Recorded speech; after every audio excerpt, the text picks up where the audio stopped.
Namaskar. A warm welcome to World News and Indian Perspective on All India Radio. This is Gaurav Sharma and with me is Prashant Sinha, bringing glimpses of the major developments of the day from across the globe. Over the next half an hour, we shall bring you the latest from the world of politics, economy, sports, entertainment and more. The headlines. Prime Minister Narendra Modi says India is fast emerging a leader in sustainable solutions for climate change. India advises its nationals and students in Canada to exercise caution and remain vigilant amid incidents of hate crimes and anti-India activities. Mexico proposes to the United Nations to set up a committee consisting of India's Prime Minister to mediate permanent peace between Russia and Ukraine. Voting underway in occupied areas of Ukraine, asking people whether they want to be a part of Russia. BRICS foreign ministers reject double standards in countering terrorism and extremism, also call for expeditious finalization and adoption of comprehensive convention on international terrorism. At least 71 people dead after sinking of a migrant boat off the Syrian coast. Two-time Booker Prize winner Dame Hilary Mantel passes away. And the British pound falls to a fresh 37-year low against the dollar. Oil prices down by 4%.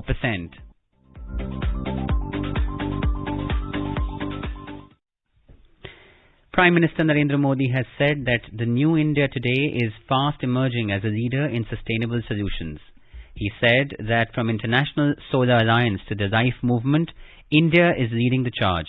Addressing the National Conference of Environment Ministers of all the states through video conferencing on Friday, Mr. Modi said that the new India is progressing with a new approach and new thinking. He said that today India is also a rapidly developing economy and is continuously strengthening its ecology. आज का नया भारत नई सोच, नए approach के साथ आगे बढ़ रहा है.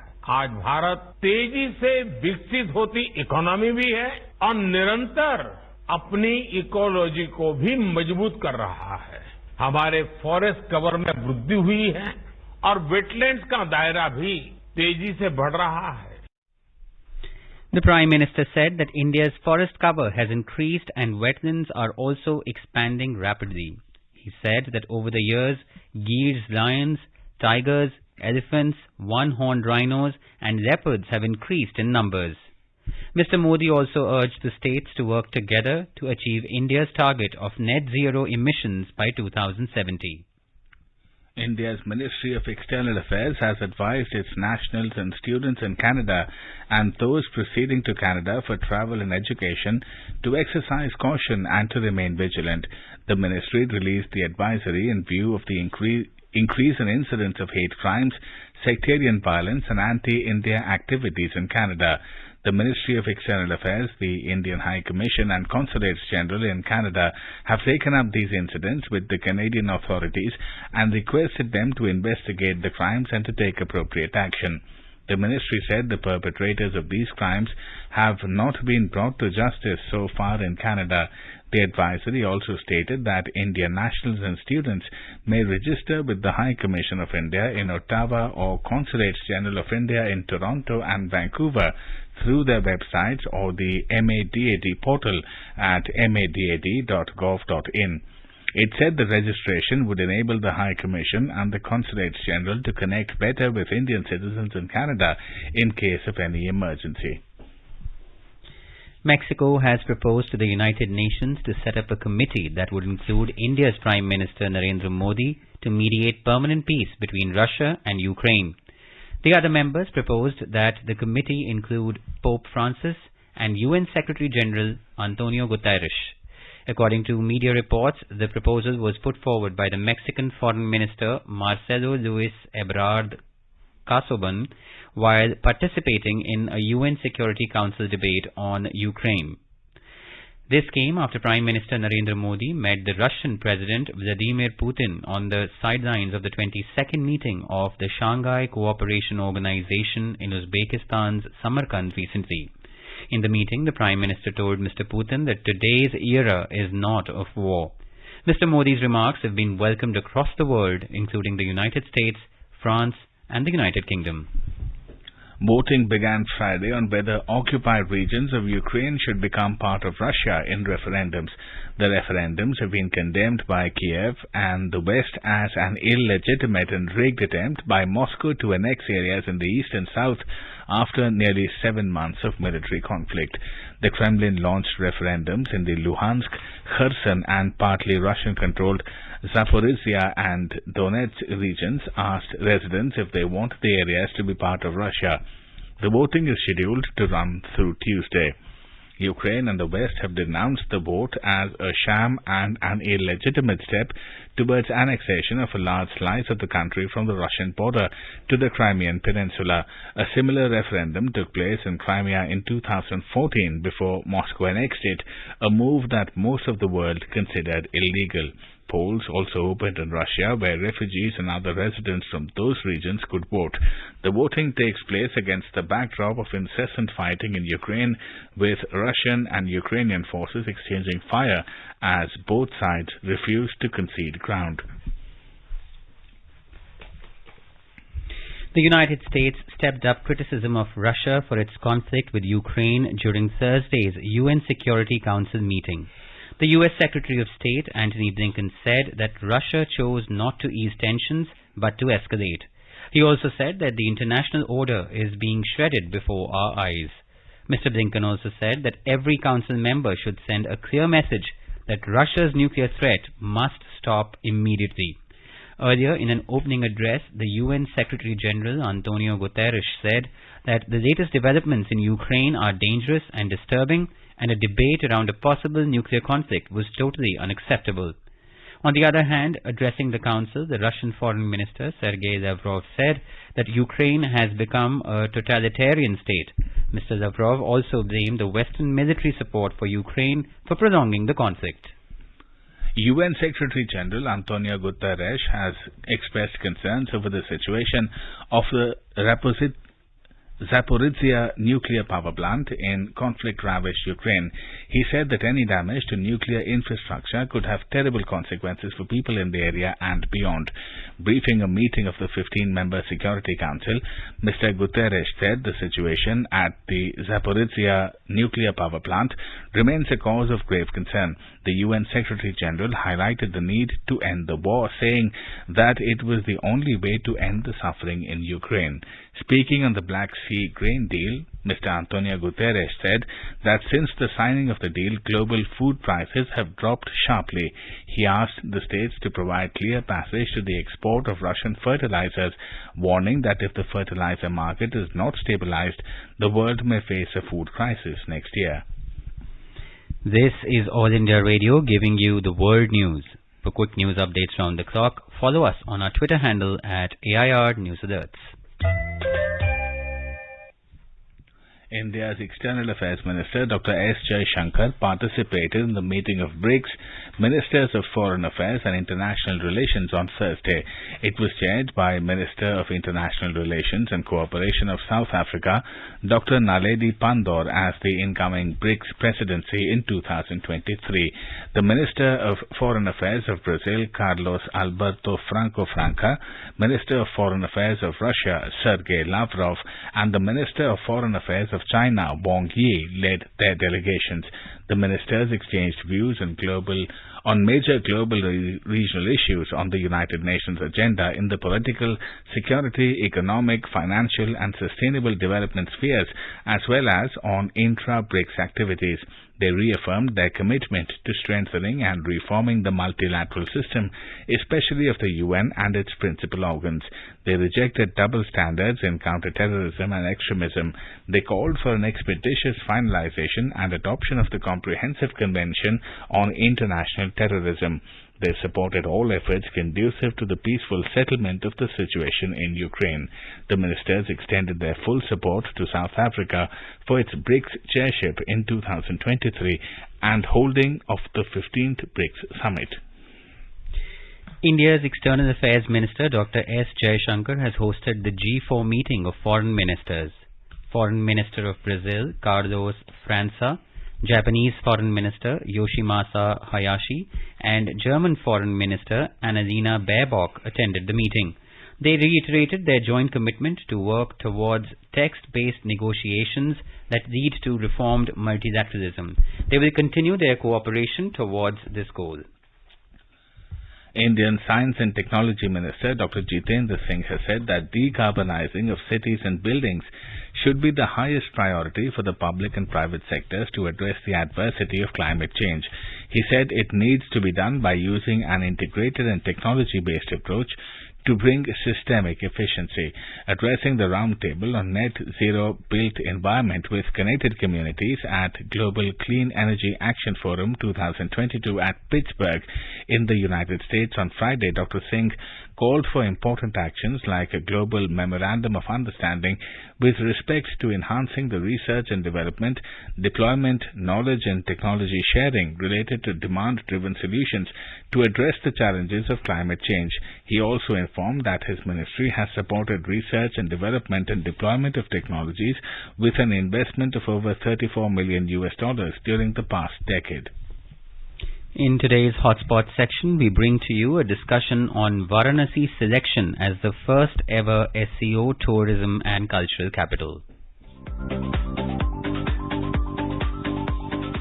In a big boost to Indian tourism and acknowledgement of Indian cultural heritage, the city of Varanasi has been nominated as the first ever Shanghai Cooperation Organization SCO tourism and cultural capital during the period 2022 to 23 at the 22nd meeting of Shanghai Cooperation Organization SCO Council of Heads of State in Samarkand, Uzbekistan on September 16, 2022. Prime Minister Narendra Modi had participated in the 22nd SCO Heads of Government Summit. The nomination of Varanasi as the first ever SCO tourism and cultural capital will promote tourism, cultural and humanitarian exchanges between India and the SCO member countries. It also underlines India's ancient civilization links with member states of SCO, especially the Central Asian republics. Incidentally, Varanasi happens to be the parliamentary constituency of the Prime Minister of India, Mr. Narendra Modi. Under the framework of this major cultural outreach program, a number of events will be hosted in Varanasi during 2022 to 23, for which guests will be invited to participate from SCO member states. These events are expected to attract Indologists, scholars, authors, musicians and artists, photojournalists, travel bloggers and other invited guests. The regulations for nomination of the SCO Tourism and Cultural Capital were adopted at Dushanbe SCO Summit in 2021 with an objective of promoting cooperation between the SCO member states in the field of culture and tourism. Varanasi or Benares, also known as Kashi, is one of the oldest living cities in the world. Varanasi's prominence in Hindu mythology is virtually unrevealed. Mark Twain, the English author and literator who was enthralled by the legend and sanctity of Benares, once wrote, "Benares is older than history, older than tradition, older than even legend, and looks twice as old as all of them put together." Varanasi or Kashi has been the ultimate pilgrimage spot for Hindus for ages. Abode of Lord Shiv and Parvati, the origins of Varanasi are yet unknown. Ganges in Varanasi is believed to have the power to wash away the sins of mortals. Hindus believe that one who is graced to die on the land of Varanasi would attain salvation and freedom from the cycle of birth and rebirth. The holy river Ganges is said to have its origins in the tresses of Lord Shiv, and in Varanasi it expands to the mighty river that we know of. The city is a center of learning and civilization for over 3,000 years, with Sarnath, the place where Buddha preached his first sermon after enlightenment, just 10 kilometers away. Varanasi has been a symbol of Hindu Renaissance. Knowledge, philosophy, culture, devotion to gods, Indian arts and crafts have all flourished here for centuries. Also a pilgrimage place for Jains, Varanasi is believed to be the birthplace of Parshvanath, the 23rd Tirthankar. Vaishnavism and Shaivism have coexisted in Varanasi harmoniously. Varanasi has also been a great center for learning for ages. Varanasi is associated with promotion of spiritualism, mysticism, Sanskrit, yoga and Hindi language, and honored authors such as the ever-famous novelist Premchand and Tulsidas, the famous saint poet who wrote Ramcharitmanas. Aptly called as the cultural capital of India, Varanasi has provided the right platform for all cultural activities to flourish. Many exponents of dance and music have come from Varanasi. Pandit Ravi Shankar, the internationally renowned sitar maestro, and Ustad Bismillah Khan, the famous Shehnai player, are all sons of the blessed city or have lived here for major part of their lives. With a number of temples, Mrs. Annie Besant chose Varanasi as the home for her Theosophical Society and Pandit Madan Mohan Malviya to institute Banaras Hindu University, the biggest university in Asia. Ayurveda is said to be originated at Varanasi and is believed to be the basis of modern medical sciences such as plastic surgery, cataract and calculus operations. Maharishi Patanjali, the preceptor of Ayurveda and Yoga, was also affiliated with Varanasi, the holy city. Varanasi is also famous for its trade and commerce, especially for the finest silk, gold and silver brocades since the early days.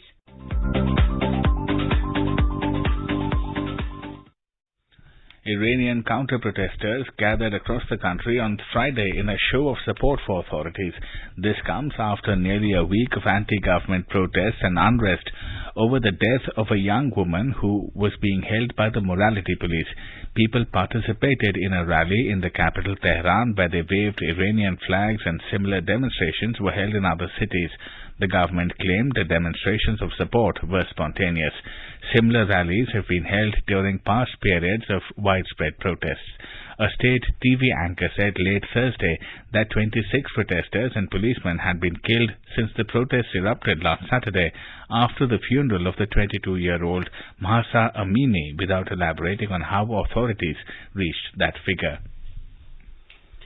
At least 71 people died when the migrant boat they were aboard sank off the Syrian coast after sailing from Lebanon earlier this week. Lebanese Transport Minister Ali Hamieh said that search operations are continuing even on Friday. This marks the deadliest such voyage yet from Lebanon, where mounting economic desperation has led many to board often rickety and overcrowded boats in the hope of reaching Europe. Syrian authorities began finding bodies off the coast of Tartus on Thursday afternoon. The Syrian Transport Ministry has quoted survivors as saying that the boat left from Lebanon's northern Minyeh region on Tuesday with around 120 and 150 people on board, bound for Europe. The Lebanese Transport Minister said that 20 survivors were being treated in Syrian hospitals, the bulk of them Syrians, around 1 million of whom lived in Lebanon as refugees. The spate of such voyages has been fueled by Lebanon's financial collapse in the last 3 years, one of the worst ever recorded globally. Poverty rates have skyrocketed among the population of some 6.5 million. Japan has announced that it will lift tough COVID restrictions on foreign tourists, reopening the borders after 2.5 years. Speaking at the New York Stock Exchange, Prime Minister Fumio Kishida said the pandemic has interrupted the free flow of people, goods and capital. He said Japan will relax border control measures and resume visa-free travel and individual travel from October 11th. For the first time in about 2.5 years, Japan sets out border rules which are close to pre-pandemic norms. In an effort to control the spread of COVID-19, Japan currently only allows package tours and requires visas for all visitors along the cap of 50,000 on daily arrivals. However, because of these curbs, Japan's economy is unable to be fully reopened to tourists. Now, starting from the 11th of October, short-term visitors will no longer be required to apply for tourist visas.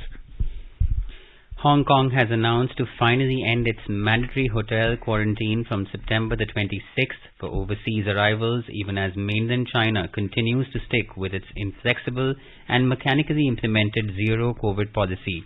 Incoming travellers under the new plan will only be required to monitor themselves for potential COVID-19 infections for 3 days at their choice of premises, including their homes or any hotel they book for their stay, with their movement citywide limited. Chief Executive John Z. Ka-chiu announced this at a press briefing on Friday. However, he could not provide a roadmap for Hong Kong to remove all travel restrictions and denied that Hong Kong had shifted from a dynamic zero-COVID strategy to coexisting with the virus. Local media reported that residents celebrated the end of the dreaded hotel quarantine, but they think this is not enough and are concerned that the city may take a long time to undo the damage caused by the quarantine measures. The World Health Organization chief has said that seeing the end of COVID-19 does not mean the end of the disease, but the world is in a better position than before as weekly pandemic deaths decline. WHO Director General Tedros Ghebreyesus, speaking to the media on the sidelines of the UN General Assembly in New York on Thursday, said that weekly COVID-19 deaths have continued to decline and are now just 10% of what they were at the peak of the pandemic in January of 2021. He pointed out that 2/3 of the world's population has been vaccinated, including 3/4 of health workers and older people. The UN Health Agency has warned that the falling number of reported cases is deceptive, since many countries have cut back on testing and may not be detecting less serious cases. The top diplomats of Japan, the United States and South Korea have expressed serious concern over North Korea's escalating nuclear and missile development. They reaffirmed a strong and resolute response to any further provocations by the North. The Japanese Foreign Minister Hayashi Yoshimasa met with the U.S. Secretary of State Antony Blinken and South Korean Foreign Minister Park Jin in New York on Thursday. The three reaffirmed their commitment to strong trilateral cooperation as well as enhancing deterrence through the Japan-US alliance and the US-South Korea alliance. The United States has announced $170 million in additional humanitarian assistance for Rohingya inside and outside Myanmar, as well as for host communities in Bangladesh. With this, the total U.S. assistance in response to the Rohingya refugee crisis has reached nearly $1.9 billion since August of 2017, when over 7.4 lakh Rohingya were forced to flee Myanmar into Bangladesh. This has been said in a press statement issued by U.S. Secretary of State Antony Blinken on Thursday. This additional humanitarian assistance includes more than $93 million through the State Department and more than $77 million through USAID. The assistance will enable the provision of food, safe drinking water, health care, protection, education, shelter and psychosocial support. Secretary Blinken also urged other donors to contribute to the humanitarian response and to increase support to those driven from and affected by violence in Myanmar. Dame Hilary Mantel, author of the best-selling Wolf Hall trilogy, has died aged 70, her publisher has confirmed. She won the Booker's Prize twice for 2009's Wolf Hall, the first in the Thomas Cromwell series, and its 2012 sequel, Bring Up the Bodies. In a statement, her publisher said that they are heartbroken at the death of their beloved author. HarperCollins said that Dame Hilary had died suddenly yet peacefully on Thursday, surrounded by family and friends. Wolf Hall was a fictional account of Thomas Cromwell's rise to power in the court of Henry VIII. The third and the final book in the series, The Mirror and the Light, was published in 2020 to much critical acclaim, became a fiction bestseller and was longlisted for the Booker Prize 2020. The trilogy sold more than 5 million copies globally and has been translated into 41 languages. Today is Sign Language Day. Ever since the United Nations declared 23rd of September as the International Day of Sign Languages, the Indian Sign Language Research and Training Centre celebrates it every year. The Sign Language Research and Training Centre functions under the aegis of the Department of Empowerment of Persons with Disabilities in the Ministry of Social Justice and Empowerment. Our correspondent reports that the objective of the Sign Language Day celebration at large scale is to sensitize the general public about the importance of Indian Sign Languages and the information and communication accessibility for persons with hearing disabilities.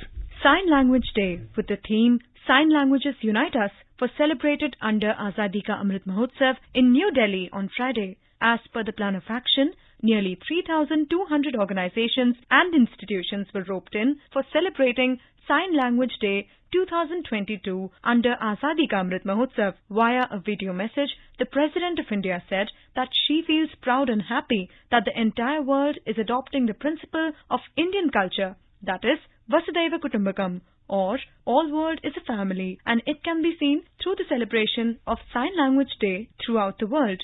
Minister of Social Justice and Empowerment, Pratima Bhaumik, mentioned that persons with disabilities are an integral part of our society, and to provide them full accessibility is the utmost priority of the government. Continuous efforts are being made to ensure the empowerment and mainstreaming of them to make an inclusive society. She said that sign language also plays an important role in the education of deaf people because it is easier for deaf people to get education and higher education through sign language.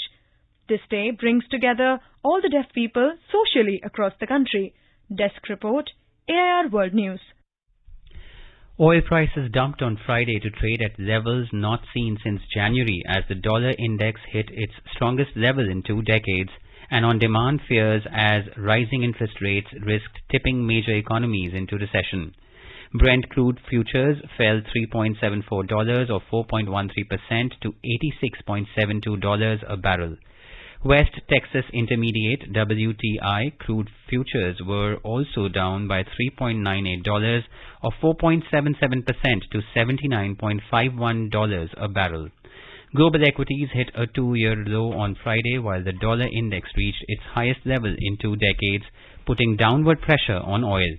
After the U.S. Federal Reserve raised interest rates by a hefty 75 basis points on Wednesday, central banks around the world followed suit with hikes of their own, raising the risk of economic slowdowns. In Britain, the pound has fallen to a fresh 37-year low against the dollar as financial markets reacted to the biggest tax-cutting budget in 50 years. Moving on to sports, in cricket, Australia was 77 for 3 and 6.4 overs against India in the second T20 international being played at the BCA Stadium in Nagpur when reports last came in. Earlier, India won the toss and decided to field first. The start of the match was delayed due to wet outfield and reduced to 8 overs. India looked to level the series after losing the first match in Mohali. And now let us take a look at the major developments around the world as reported in the foreign press. The New York Times writes that global markets fall on worries about inflation and interest rates. Wall Street Journal reports that war, inflation knock world economy off balance. Washington Post reports that as crackdown eases, China's Xinjiang faces long road to rehabilitation. The Guardian writes that Russians flee to avoid draft as West says Putin faces major challenges to recruit 300,000. South China Morning Post report says Hong Kong's lifting of quarantine could help mainland China map path out of zero COVID. The Financial Times observes that UK bonds in historic sell-off after Britain takes tax cut gamble. And the Japan Times says Japan Defense Ministry said that it will halt training for members of Myanmar's military from next year over the junta's executions of pro-democracy activists. And before we end the bulletin, a quick look at the headlines once again. Prime Minister Narendra Modi says India is a fast emerging leader in sustainable solutions for climate change. India advises its nationals and students in Canada to exercise caution and remain vigilant amid incidents of hate crimes and anti-India activities.